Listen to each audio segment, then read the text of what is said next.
Muito prazer, começando aqui mais um vídeo. Hoje a gente vai falar de uma coisa muito interessante. Meu nome é Hot, eu sou o cara tarado por ETFs, o cara que gosta de te ensinar a investir no exterior, a ter renda passiva em dólar e sempre sim a investir de acordo com a evidência estatística, com os estudos que a gente tem e não baseado em qualquer achismo que a gente possa ter aí no mundo dos investimentos, tá bom? E hoje a gente vai falar um negócio interessante, porque essa semana, na verdade, semana passada, teve um seguidor que me mandou mensagem lá no Instagram. Se você ainda não me segue no Instagram, o link tá aqui embaixo.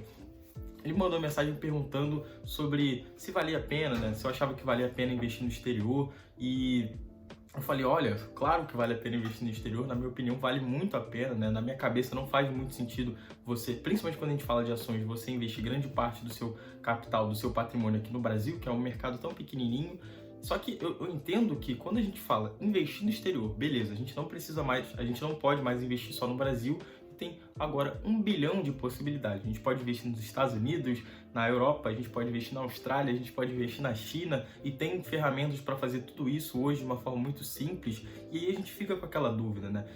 Aonde que a gente investe, né? E é exatamente esse o tema desse nosso vídeo aqui, né? Dessa nossa aula aqui, tá? Em quais países vale a pena investir o nosso dinheiro, tá? E esse é um tópico muito importante porque a gente tem, pensando no nosso planejamento financeiro, nos nossos investimentos, a gente tem que ter uma noção, e aqui vai entrar bastante essa noção de risco e rentabilidade, risco e retorno, e como é que você investe em quais países a gente consegue investir para ter uma relação risco-retorno boa para a nossa carteira de investimentos, tá? Então, esse é um assunto muito importante. É muito complicado, por exemplo, você ter todo o seu planejamento financeiro bonitinho, só que nos investimentos, por exemplo, você está investindo seu dinheiro só no Brasil, esperando uma certa rentabilidade dele, só que aí o Brasil vai muito mal, e aí é um risco desnecessário que você corre e que você pode acabar, né, com o seu planejamento financeiro, tá bom? Então a gente vai ver isso na nossa aula de hoje. Hoje a gente tem uma facilidade extrema, como eu disse, para investir no exterior, né? Com a indústria de ETFs. É muito fácil, por exemplo, aqui no Brasil você tem exemplos como o China 11, que é o ETF que te permite investir lá na China, tem ETFs que te permitem investir diretamente nos Estados Unidos, em diversos setores de lá, inclusive. Se eu não me engano, agora já tem também ETFs que te permitem investir em países desenvolvidos fora dos Estados Unidos, né? No caso seria mais ali a Europa. E hoje a gente tem muita facilidade dessas ferramentas, tá?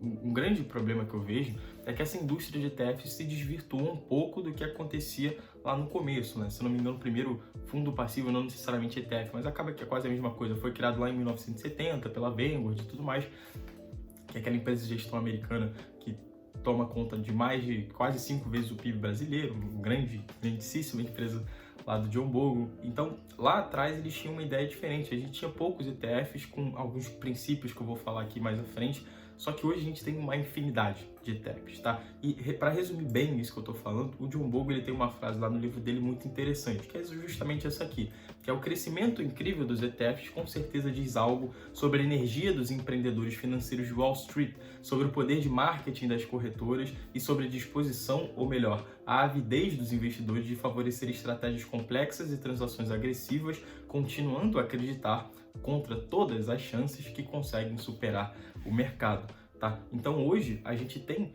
ETF de tudo, tá? A ideia, por exemplo, qual é o senso comum, né? Deixa eu voltar um pouquinho nessa história. O senso comum, coisas que eu falo também no curso, né? Eu faço essa narrativa, que o senso comum é sempre que a gente tem que investir nas melhores ações, a gente tem que investir sempre nas melhores rendas fixas, e não só isso, a gente tem que achar os melhores momentos para investir nesses melhores investimentos, porque assim a gente consegue ter uma rentabilidade maior do que a média, tá? Esse é o senso comum. E o que o John Bogle fala aqui até no finalzinho, que é contra todas as chances, ele fala isso justamente porque a maioria, na verdade todos os estudos que eu vi até agora, demonstram que a sua possibilidade, a sua probabilidade de conseguir superar a média é muito pequena, Então, os ETFs surgiram nesse contexto, né?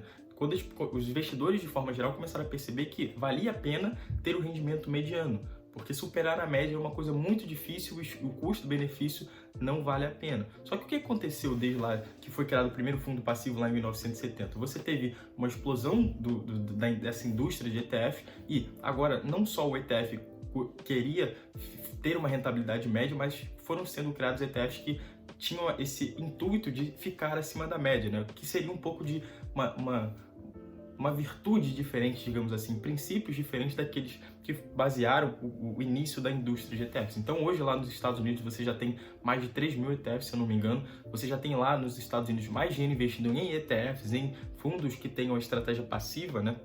Aquela que utiliza critérios objetivos para investir, do que fundos convencionais, que a gente chama de fundos ativos, tá? Coisa que ainda não aconteceu aqui no Brasil, mas eu acredito que venha a acontecer porque é uma coisa que eu acredito que seja um movimento natural, tá? Mas ainda assim, tem um equívoco que eu enxergo um pouco de alguns investidores de achar que a gente vai utilizar um ETF aqui, vou investir nesse ETF aqui de certo setor, de certa... Hoje tem ETF do setor de cannabis, setor de semicondutores, ETF de ouro, ETF de Bitcoin, tá? A gente tem.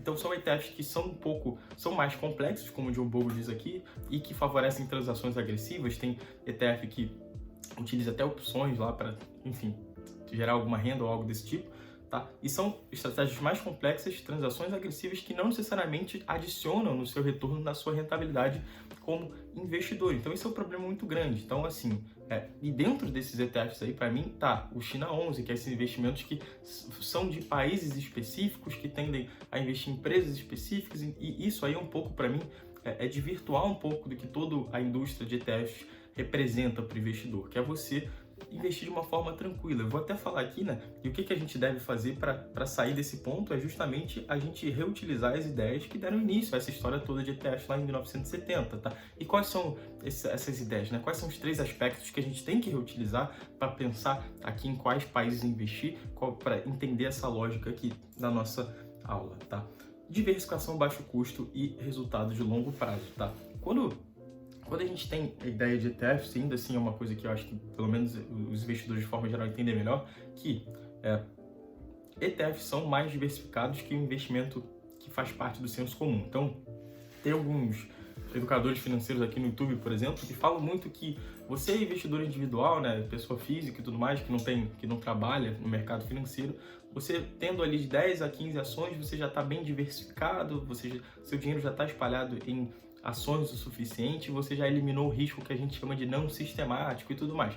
É um assunto um pouco mais técnicozinho, mas é isso que eles falam, tá? O que eu acho um equívoco, na minha opinião, isso não faz muito sentido, até porque tem muita gente que fala isso, não, investe em 10 a 15 ações só no Brasil e elimina todos os outros 99% do mercado acionário, que é o resto do mundo, né? O Brasil representa só 1%.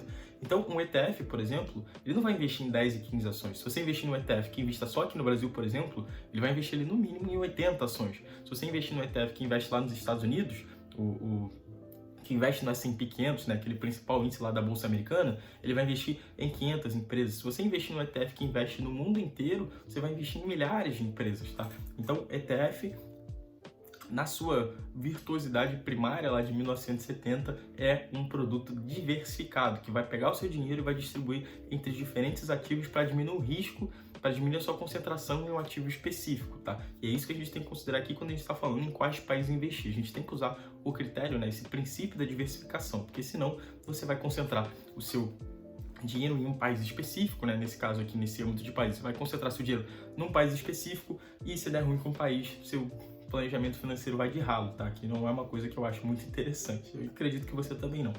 Baixo custo. ETFs, como eu disse, eles seguem estratégia passiva, né? Aquela estratégia que utiliza critérios objetivos para investir o seu dinheiro, tá? Então, o que isso significa? Que você vai ter lá um regulamento muito bem detalhado de onde o seu dinheiro vai ser investido, né? Quais critérios aquele fundo, aquele ETF utiliza para investir o seu dinheiro, e isso acaba que não precisa nesse sentido, nesse ambiente, você não precisa de um gestor profissional para tentar escolher sempre as melhores ações, as melhores rendas fixas, né, os melhores ativos de forma geral e os melhores momentos para investir, tá? Isso barateia muito o custo que o fundo tem. Então, enquanto um fundo ativo, né, um fundo convencional aí que você conhece, vai ter uma taxa de administração do seu dinheiro ali de 1 a 2% ao ano, às vezes até mais, um ETF você consegue pagar de 0,1, 0,2% ao ano, tá? Já vi ETF que paga até menos que isso. E isso, por mais que não pareça, faz muita diferença no seu retorno no longo prazo, tá? 1 a 2% ao ano é muita grana, né? Ao longo de 50 anos, se você pagar 2% de taxa ao ano, 61% de toda a rentabilidade que você vai ter vai para o bolso do gestor de investimento, pro fundo de investimento, tá? Isso aí, se você investe no ETF, não vai ser isso tudo, tá? Vai ser bem menos, na verdade. tá bom? E resultado de longo prazo também é um princípio interessante, né? Que não existe lá uma pesquisa muito bem fundamentada que diga que ETFs setoriais, né, ETFs que investam em determinado setor ou ETFs que investam em determinados tipos de empresa e tudo mais, tenham um resultado maior no longo prazo, tá? Isso vale mais para setores. Então, assim, tem muita gente, não, o setor de cannabis é o futuro e não sei o quê, e não tem nenhuma pesquisa relevante falando, dando suporte a essa opinião que acaba que vira um achismo, que não tem muita evidência estatística, não tem nada de evidência científica, nada de uma análise mais profunda, tá? Literalmente um achismo porque a pessoa acha que esse é o futuro e tudo mais. Botar isso na sua carteira, você pode até botar isso como uma parcela da sua carteira, porque você acredita nisso, mas ser o cerne, ser o pilar da sua carteira, e aí sendo o pilar, eu digo, putz, mais de 5% para mim já fica complicado você investir nesse seu achismo, é muito complicado, tá? É interessante que você invista utilize estratégias, né? E de preferência com ETFs, que na minha opinião são onde você encontra o maior custo-benefício, né? De você aumentar a sua rentabilidade, não ter tanto esforço para fazer isso. Invista em estratégias que tenham resultado não garantido, né? Mas que tem uma probabilidade muito grande de ter resultado no longo prazo, tá? Então, você pode ganhar muito dinheiro com os ETFs malucos aí que você tem? Claro que pode, é muito possível que você consiga, mas é muito pouco provável, né? Possível tudo é, muito pouco provável que são, né? Que essas estratégias deem resultado para você no longo prazo. Pode dar, mas eu não garantiria, não contaria muito com isso não. Tá, então, para a gente remontar esses 3 princípios, às vezes as pessoas podem achar, só o S&P 500, né? Porque lá, quando foi criado o primeiro ETF, ele investia no S&P 500, que são as 500 maiores empresas lá dos Estados Unidos. Só que é interessante a gente entender que, na minha opinião, e aí também a gente pode citar aqui Markowitz, né, que foi o ganhador do Prêmio Nobel de Economia, que ele falava sobre diversificação internacional, né, diversificar o seu dinheiro em diferentes países. Então, não é só na minha opinião. Eu acho que não faz muito sentido você concentrar o seu dinheiro só em um país. Eu acho que é um pouco complicado, um pouco arriscado você fazer isso, mesmo que seja nos Estados Unidos. É óbvio que é menos arriscado você concentrar todo o seu dinheiro nos Estados Unidos do que concentrar todo o seu dinheiro no Brasil, né? É muito melhor se a gente for ter que escolher entre um e outro, eu botaria todo o meu dinheiro nos Estados Unidos sem sombra de dúvida, tá? Mas a gente não tem só essas 2 possibilidades, a gente tem outros milhares não milhares, mas outros muitos países, né, para investir o nosso dinheiro, tá? E a gente tem que considerar, assim, eles como uma opção, tá? Então, investir no exterior, e é muito importante que você entenda isso aqui também, não é só investir nos Estados Unidos, tá? Eu sinto que essa é uma crença um pouco divulgada aqui no Brasil, de que se a gente, e acho que é um caminho comum, né? A pessoa começa investindo aqui no Brasil, depois passa a investir nos Estados Unidos e talvez ela comece a diversificar os investimentos de forma internacional. Eu acho que é uma trilha, né? Mas essa trilha não é uma coisa que precisa ser seguida, tá? Para mim, por exemplo, não faz muito sentido a pessoa começar a investir no Brasil, porque em tese, qual seria a justificativa disso, né? Porque aqui é menos arriscado, mas não é menos arriscado, tá? Para mim faz todo sentido você já começar investindo de forma internacional, nos Estados Unidos, em outros países e tudo mais. Eu vou dizer aqui o porquê que eu acho isso, né? Por que eu acho que essa é a melhor estratégia para os seus investimentos, tá? De forma geral, tá? Então, investir no exterior não é só investir nos Estados Unidos, tá? É muito importante que você entenda isso. Tem muitas possibilidades, tá? Que não necessariamente vão te fazer ter que, nossa, eu tenho que estudar o mundo inteiro e tudo mais, vai me dar muito trabalho. Não é isso que é investir no exterior. Não precisa desse trabalho todo, tá? Hoje, por exemplo, eu gasto muito menos de 5 minutos ao mês para investir em muitos países, tá? Então, assim, não é tão difícil quanto você pensa. É importante salientar isso aqui. Investir no exterior é necessário, não é só investir nos Estados Unidos, mas também não é tão difícil, não é tão complexo, não é tão agressivo quanto as pessoas tendem a divulgar por aí, tá bom? E aí que eu queria dar um exemplo, que eu gosto de dar também, que é um exemplo um pouco extremo, mas é um exemplo que eu acho que é um exemplo legal para mostrar para você que é muito arriscado investir só em um país, mesmo que aquele país seja o melhor país do universo, que na narrativa, né, monte que esse é o melhor país do universo, tá? O mercado japonês, né, o mercado de ações japonês, lá em um pouquinho antes de 1990, ele era um dos maiores mercados do mundo, né? Inclusive, se eu não me engano, eu acho que ele era até maior do que o próprio mercado americano, tá? E o que aconteceu? A gente teve uma crise absurda, a gente estourou a bolha lá desse mercado de ações japonês lá no iniciozinho da década de 90 ali, e até hoje, né, o mercado de ações japonês não se recuperou. Então a gente tem aí uns 30 anos que, se você tivesse investido seu dinheiro lá na década de 90, você não teria recuperado seu dinheiro até agora, tá? E eu tenho certeza que naquela época seria muito fácil te convencer a investir só no Japão, assim como é fácil te convencer a investir só nos Estados Unidos hoje, tá?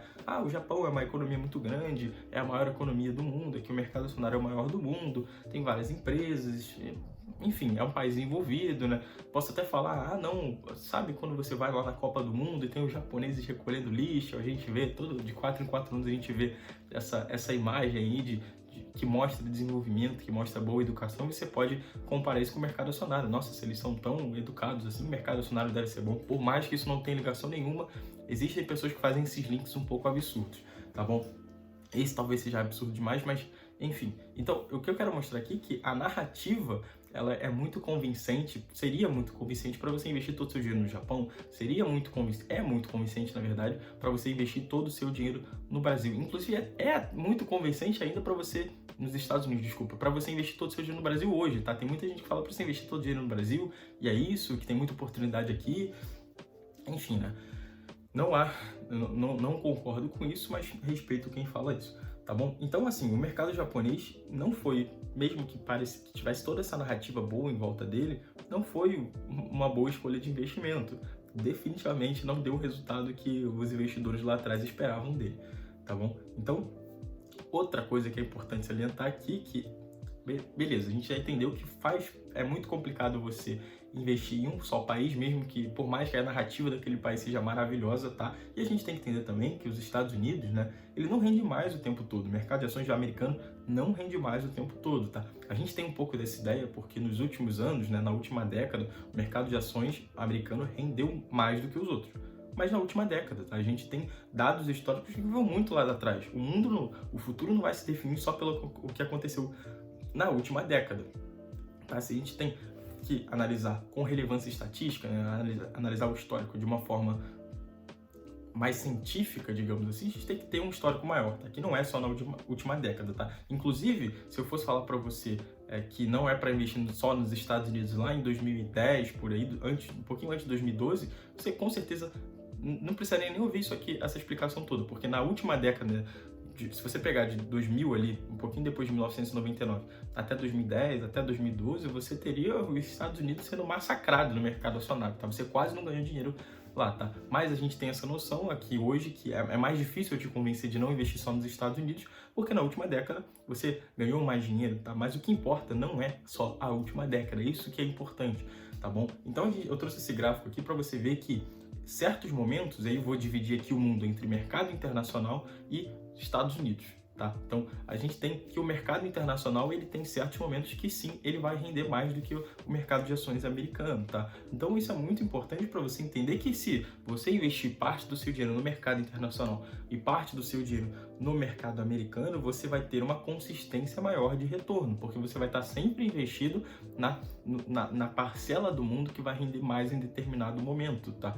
Então, você não vai ficar à mercê daquela parcela do mundo ter que render mais e tudo mais. Então, para mim, e aí essa ideia comum que acontece, né, de que, não, eu vou investir só nos Estados Unidos porque os Estados Unidos tendem a render mais, renderam muito mais, não sei o que. Isso não é verdade quando a gente analisa os dados históricos. Pode ser verdade na última década, tá? Mas a última década não é lá muito relevante para você considerar isso aí, tá? Inclusive, a gente está falando de planejamento financeiro, tem que ter uma análise mais profunda dos dados, tá? E a gente tem que levar os dados mais lá para o passado para entender como fica esse comportamento. E o comportamento os Estados Unidos não rende mais o tempo todo, tá? Então, sim, seria bem interessante, e na minha opinião é muito interessante, que você diversifique os seus investimentos entre Estados Unidos e mercado internacional, que mercado internacional basicamente é a junção de países desenvolvidos e países emergentes, tá? A gente pode considerar como emergente Brasil e os BRICS de forma geral, né? Brasil, Rússia, Índia, China, a gente tem diversas classificações ao redor do mundo, mas de forma geral é isso aí.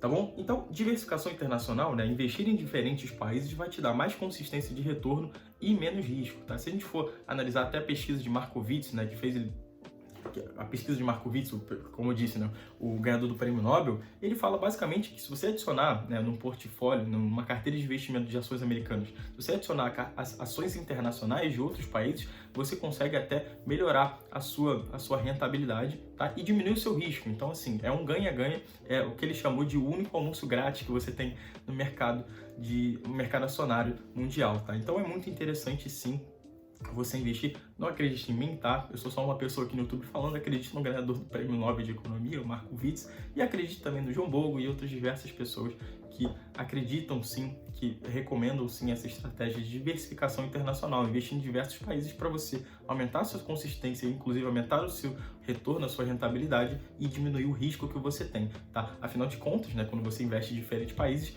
um país pode quebrar, mas os seus investimentos ali vão ainda estar seguros de certa forma, você não vai depender de um país só para seus investimentos terem rentabilidade. O que hoje, se você for analisar a maioria dos investidores aqui no Brasil, é isso que acontece, tá? Que você tem os investidores dependendo da rentabilidade do Brasil, porque eles só investem aqui. Inclusive, esse é um aspecto importante que eu nem coloquei aqui, que é uma coisa chamada home bias, né? Que é essa nossa tendência, esse nosso viés de investir só no país que a gente mora, né? Que a gente nasceu, no caso, tá? Isso acontece no mundo inteiro, não é uma coisa exclusiva dos brasileiros, mas aqui acontece em uma maior magnitude do que no mundo inteiro, tá? E se você for analisar friamente, qual que é a lógica de você investir só no país que você nasceu?